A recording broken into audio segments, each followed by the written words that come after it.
జై వాసవి జై జై వాసవి. ఓం కుసుమపుత్రీ చ విద్మహే కన్యకుమారి ధీమహి తన్నో వాసవి ప్రచోదయాత్. శ్రీ వాసవి అమృత కలశం. శ్రీ వాసవి కన్య పురాణగాథ 24వ అధ్యాయం. 1.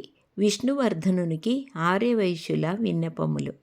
విష్ణువర్ధనుడు వైశ్యుల రాకకు మిక్కిలి సంతోషించి వారిని ఉన్నతాసీనులను చేసి సత్కారములతో గౌరవించెను. ఆర్యవైశ్యులారా, మీరు మనస్సు మార్చుకొని నాకు కన్య నియదలించి వచ్చుట మనందరికీ ఆనంద శుభదాయకమనెను. అంత వైశ్యులు వినయమున చేతులు జోడించి, మహాప్రభు మన్నించి మా విన్నపములు వినుడు. మా ఇంటి కులాచారం ప్రకారం క్షత్రియులకు వైశ్య కన్నులనిచ్చుట నిషేధం.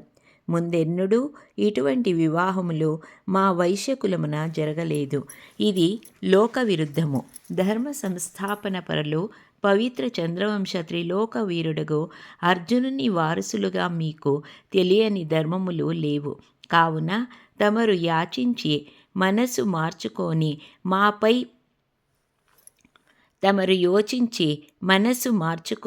మాపై దయచూపుడుమని వేడుకొనెరు.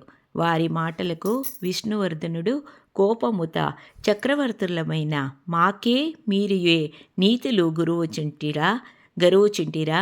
ధర్మాధర్మ విచక్షణ జ్ఞానము మాకును గలదు.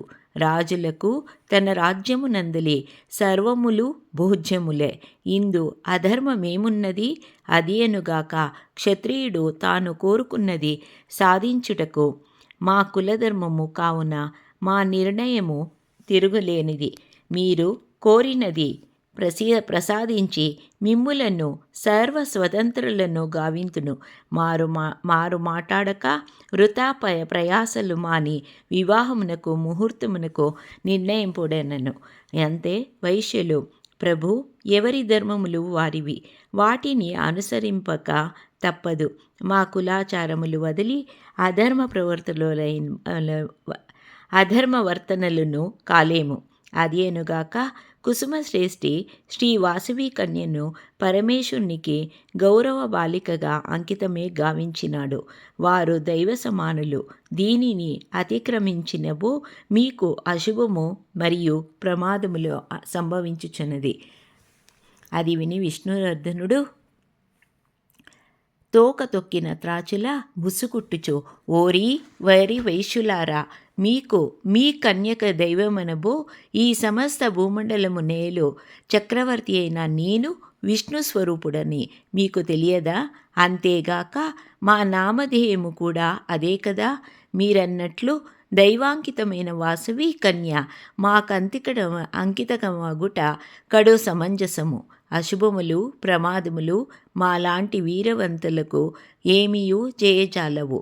అందుకు మీరు చింతింపనక్కరలేదనను. మహారాజా, మీరు ఏమి చెప్పినను ఎన్ని చెప్పినను మాకేమైనా కానిండు, మాకెట్టి పరిస్థితులు ఎదురైనను భరింతుము గాని మా వాసవి కన్యను మీతో వివాహం జరిపించలేమని ముక్తకంఠముగా తెగవేసి చెప్పిరి. 2. విష్ణువర్ధనుడు వైశ్యులను బెదిరించుట. ఇది విని రోషాగ్రస్తుడై వారిని చురచురజాచుచు విష్ణువర్ధనుడు అగ్రహమున, వైశ్యులారా, మీకు పోగాలము దావదరించిది. మీరు అంగీకరించినబో తక్షణము చతురంగ బలములతో పెనుగొండపై దాడి చేర్పి దానితో మీ 18 నగరములను సర్వనాశనము గావింతును. నాకి ఎదురు తిరిగిన మిమ్ము బంధించి చేరసాల పాల్గేసి బలవంతముగా వైనను దాసి వాసవి కన్యకను గాంధర్వ వివాహమాడేనని హెచ్చరించెను. ఇది విని సాధు స్వభావములైన కుసుమశ్రేష్ఠి తదితర వైశ్యులు భీతిల్లుచు నిశ్చేష్టులైరి. ఇంతులా రాజా మహేంద్రవర్మ నుంచి వార్తాహరుడు వచ్చి, ప్రభు, జయము జయము, మిమ్ముల దర్శించి కప్పములు చెల్లించ సామంతరాజులెల్లరూ నగరమునకు వచ్చి ఉన్నారు. కావున తమరు వెంటనే రాజధానికి విచ్చేయవలసి ఉన్నదని విన్నపిందెను. వెనువెంటనే విష్ణువర్ధనుడు మహామంత్రిని, సేనాపతిని, దళపతులను పిలిచెందను. వారికి వైశ్యులను చూపించి, సేనాని జయసింహ, వీరందరినీ రాజద్రోహులుగా ప్రకటించుచున్నాను. వీరిన జాగ్రత్తగా గమనించుచుండెడు. నేను మంత్రివర్యులు అత్యవసరముగా రాజధానికి వెళ్ళవలసిన్నది. నీతో బాటు సగము సైన్యమును ఇక్కడికే ఉంచి వెళ్ళదెము. నీకు సర్వాధికారములు నొసంగుచున్నాను. కడు జాగ్రత్తగా ఉండు. వార్తలను తెలుపుచుండమని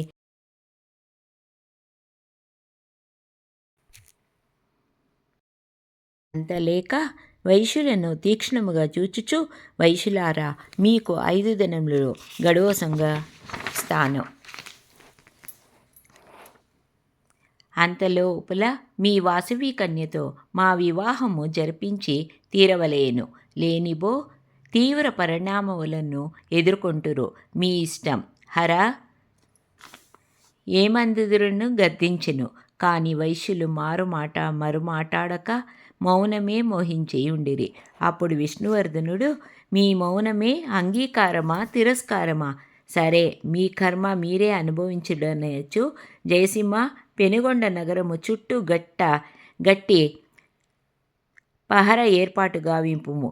అనుమతి లేనిబో ఎవ్వరినీ నగర ప్రవేశము గావింపకుము. ఈ వైశ్యులు మహా తెలివైన వారు. సమయము జూచి వాసవి కన్యను నగరమున దాడించగలరు. కావున వీరినందరినీ గృహ నిర్బంధము సంధించుడు. ఎప్పటికప్పుడు ఇక్కటి విషయములను వెగుల ద్వారా మాకు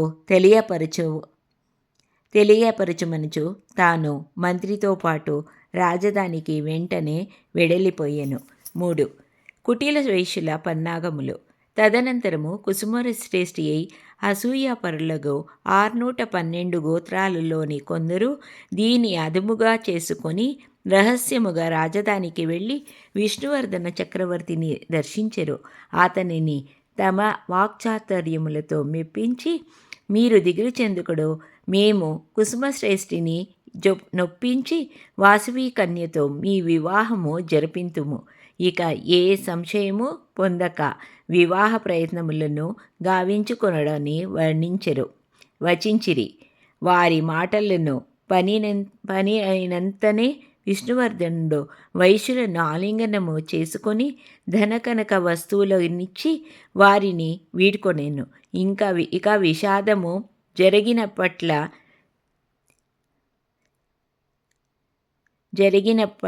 జరిగినట్లేనని ఆనందోత్సాహములతో దినములు తొక్కింపసాగెను.